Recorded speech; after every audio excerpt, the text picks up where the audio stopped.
Shalom. Shalom. Let's start by giving all praises, honor, and glory to Yahweh, Ba'Shem, Yahweh Shah, Ba'Shem, Rakah Kodash. Double honors to the apostles and elders of Great Millstone. And Shalom to all the Akibat that push the word of sincerity and in truth. You know, it's the brothers from GMS Atlanta, myself, Barzal, and Faratazah. Yeah, and we just got a quick lesson going into basically keeping money in house.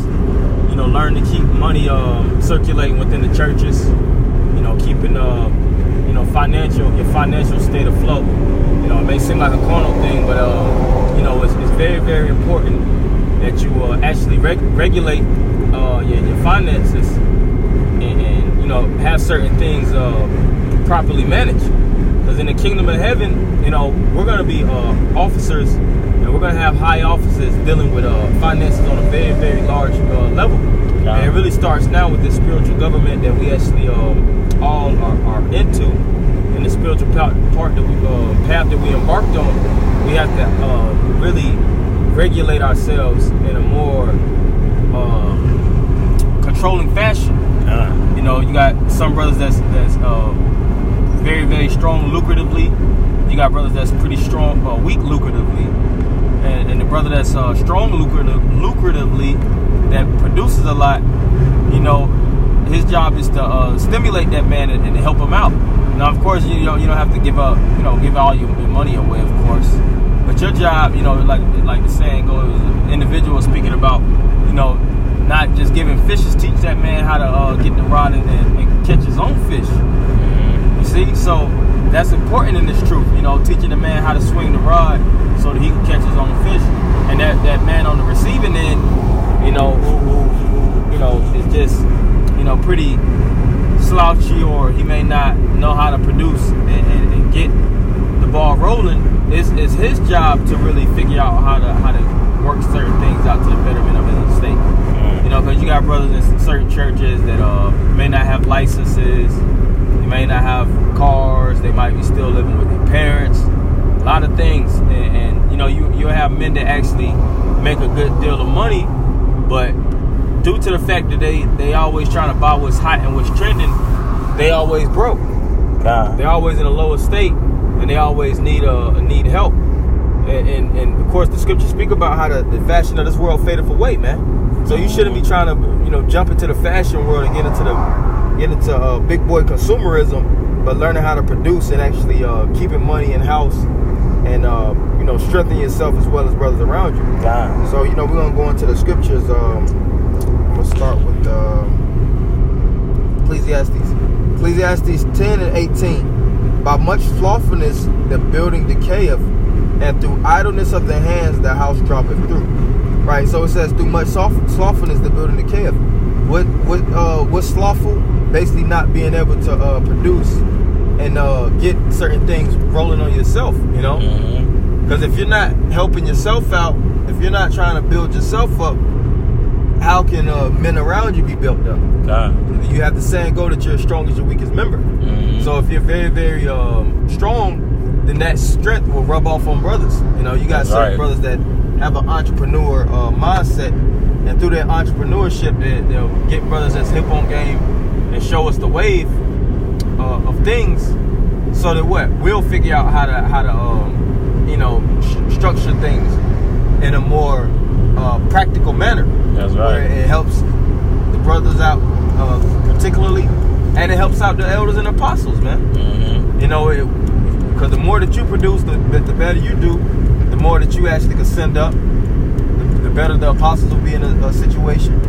You know, if brothers in your church is in a bad condition, you'll be able to and you know, help out more. That's right. You know, because we all are governments, and you know, you don't want to be like the 10 toes of Daniel, man. Some are strong and some are weak.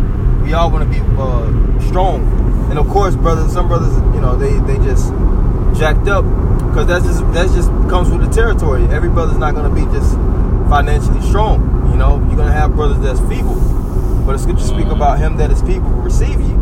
So the brother that is weak, figure out why he's weak. Like, yo, bro, what's going on with you? You need help. You know, why you ain't got this rolling with yourself?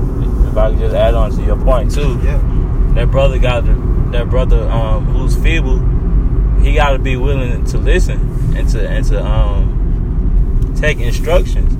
You know, because obviously it's something that that you're not doing right because of the position that you're in or the situation that you're in. Mm-hmm. So another brother may see it, and he's trying to help you out. You know. Yep. And the brother, like you said, the brother may see it and he's trying to help you out. And you know, this spiritual thing that we're involved in, you know, is physical things that you have to do to show that you actually believe. You know, because you know, through the Spirit, you know, brothers got a vision. You know, to help out ourselves, help out the apostles and things of that nature. And that's how we got to rock and roll, man. You know, and if a man is in that real comfortable spirit where he wants to just stay at the level that he at, hey, he got a lot of fire into that individual, man. Mm-hmm. And if he still ain't trying to shake and he ain't trying to move, hey, the spirit gonna end up overlapping him, man. You know, yeah. So we all got to make sure that we staying on top of the game, man. Yeah. We all trucking and running and running collectively at a good pace. You know, just like when you look at animals, man, when herds move, they all move together. Half don't stay behind. Mm-hmm. When everybody's moving in one direction, the head moves, everybody follows that suit for survival. Yep. If not those ones that don't follow and leak out, man, they get caught. Yeah, they get caught out there. Yeah, they get caught out there. Scripture speak about be not like a bull straying alone. Mm-hmm. And this is Ecclesiastes 7:12. For wisdom is a defense and money is a defense. But the excellency of knowledge is that wisdom giveth life to them that have it. Mm-hmm. Right. So through this truth, we have wisdom as a defense, and you know, scripture speak about how money is a defense. And if you have certain things structured where you have wisdom and you have money, you got a double defense. Yep. You a strong tower. Mm-hmm. Now you nothing could practically penetrate you, so to speak. Okay. Now this isn't a thing where we're trying to be financial top CEOs and billionaires, multi-millionaires and things of that nature. We know at the end of the day we working for daily bread, but it's a way that you could actually help yourself and help brothers around you. Okay. You know, and me and the brother was discussing too, like certain brothers, they got skills. You know, if there's a brother in your camp that's a mechanic and he been down 2-3 months because he ain't got work, don't go to a mechanic, don't go to Esau when the brother right beside you got that skill. And that goes back to knowing your inventory, knowing your knowing the men around you. Your personnel. That's the word, excuse me. Knowing your personnel. You know, this brother good at this. This brother's weak. This brother might need help with this. Mm-hmm. And then you'll hear certain things from the grapevines. Hey, get with that brother. You know, talk to him. Hey, bro, I got this, you know, going on where you can actually help yourself. You know what I'm saying? God. Get yourself in a better situation and you can get out your people crib. You know? Because some brothers might be on the brink of homelessness because, you know, they're not doing well financially. And sometimes it might be a legitimate reason. Sometimes it might be neglectfulness. God. But you got to sniff those things out. It's for all of us to sniff these things out because the Lord said that he's going to search Jerusalem with candlesticks. So the Lord is going to put them high beams on each and every one of us and make sure that we're doing the right things. And it's talking about, and it's spiritually, resourcefully. You know, you can't just be in this truth and kick knowledge and then you're not even resourceful. God. That means you ain't even applying the wisdom that you actually spewing out. Mm-hmm. You know? So it starts now, and I'm going to end it with this scripture. 1 Timothy 6 and 6. But godliness with contentment is great gain. For we brought nothing into this world, and it is certain we can carry nothing out. Right. Mm-hmm. And we all understand that at the end of this day, the fashion of this world fadeth away, and this place is basically long gone. And when this place falls, the money's gonna fall with it. Everything, your car is gonna be destroyed with it. Everything around us is gonna be destroyed. But that doesn't give you an excuse to not structure and build yourself and build the men around you. Mm-hmm. When you read about the Acts of the Apostles, which Paul is writing a letter to Timothy, he was part of a government, man. And that government, they had money in circulation. They had certain men that was working, certain brothers that might have been in the church that might not have been a prophet, but he was a help. You know, he might not have had the gift of prophecy. He might not have had the gift of teaching, speaking of tongues, but he might have had the gift of financially helping, making sure that the camps, the camp that they was in was running like a well-oiled machine. Mm-hmm. So it's the same thing now. Yeah. You know, and it's all about always, like the brother was saying, gauging your personnel. You know, seeing what brothers. All right, this brother, he's looking a little slouchy, man. This brother gotta be more on his toes, man. He gotta be more a better producer and less of a consumer, because in the Atlanta camp, we dealt with a nigga that was in the camp, and he was just all about consuming, man. Always about hitting the midst of the city. Mm-hmm. In the core of the city, just spending money just frivolously like a black woman, man. We ain't black women, we men. Okay. So we got to be men of understanding and know how to actually regulate, delegate, and structure, manage, as men. All right. That's right. And a manager, what? He's over the house.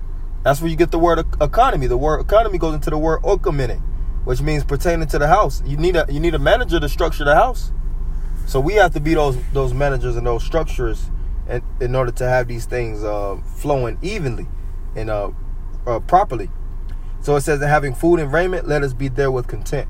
Right, and that's all we want at the end of the day is just food and raiment. We ain't trying to, like I said, we ain't trying to get the fattest crib. Mm-hmm. We ain't trying to be on MTV cribs and drive Bugattis and right. these $100,000 cars and things of that nature, Bentleys. We just trying to get it so we flowing evenly. Mm-hmm. And it sometimes takes getting on a brother, man. Because sometimes certain camps. Just give an example. Not saying that brothers heard it through the grapevines, but these be situations. Sometimes a camp might be weak because some brothers just don't want to get off their behind, man. Just because of laziness. That's why the scripture says, "Go to the ant, thou sluggard." Mm-hmm. So if which in the spirit we just dialoguing and things of that nature. So if you see those situations going on and the man is just being real weak and he just being real slothful, you gotta whip him into shape. God. Tell him, hey, bro, you got to get the ball rolling, man. What's going on, man? Why you ain't got this straight? Why you ain't got that straight? You getting up in age and things of that nature. You these things got to be straightened out, man. And if a brother ain't got no excuse, then it's like, man, get the ball rolling. Then you got to keep the scope on him. Hey, bro, it's been 3-4 months, man. Did you get that straight? Did you get that straight? Did you get your license? Because sometimes brothers in camps ain't got their licenses. Sometimes, like I said, they ain't got. You've been saving up to get you a car so that you could be mobile. You putting a lot of burden on that one brother that's dropping you off and picking you up every day from work. What you been doing with your finances? Buying video games, because sometimes men will do that. Buying all the latest technology and all this funny stuff, man. Mm-hmm. Paying all these crazy phone bills and shit. And at the end of the day, they ain't even got they stuff together, buying shoes and clothes. Priorities. But yeah, and that's what it's about. It's always about getting those priorities in order. And that's the main point. That's what everything drives back to, is just get your priorities in line. Yep. So it says, but they that will be rich fall into temptation and the snare and into many foolish and hurtful lusts, which drown men in destruction and perdition. Right? So the aim is not going into being rich, because the riches of this world is done anyways, man. Scripture speak about how money maketh itself wings and it flies away, man. So this is just something, as a motivator, Lord willing, we'll do another part and just, continue to structure certain things probably in the spirit and just, push those exhorting words for brothers to go hard, man. God. Go hard in everything. Just like Apostle R said, man, we got to learn how to attract money to ourselves.